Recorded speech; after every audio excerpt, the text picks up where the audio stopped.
Hey everyone, today I thought we'd talk about one of my favorite practices. In fact, it might just be my favorite mindfulness and meditation practice, and that is street meditation.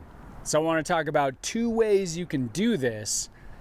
The first is what you might think of as the more formal practice of street meditation, and that is finding a spot somewhere in an urban area, maybe a grocery store, maybe a public park, maybe a mall, and sitting for 10 minutes, 15 minutes, 20 minutes, 30 minutes, using that as your place for meditation practice.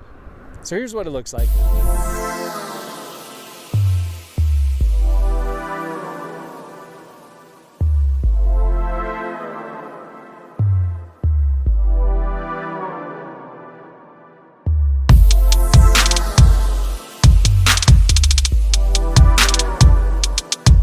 Now, when you do this formal seated practice of street meditation, one really important thing is to meditate with your eyes open.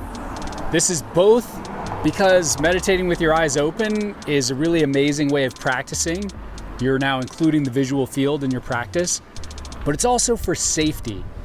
You want to stay aware. It's just not safe in most areas to close your eyes and meditate in a place where there are a lot of other people, a lot of things going on. So for your own awareness, it's really important to keep your eyes open while meditating.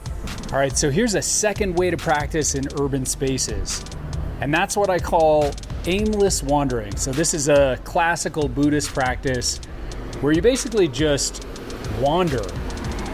You let your intuition guide you, and this could be in a mall, this could be at some sort of public park, this could be in your local Costco, it doesn't really matter. But the idea is to just let your intuition guide you and walk wherever you feel like walking.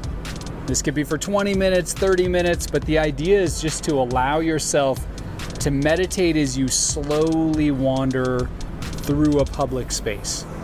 All right, so hopefully you now have some new ideas to experiment with for street meditation. Stay tuned to this channel. You can subscribe because this is my favorite practice. I'll be talking a lot about street meditation in future videos as well.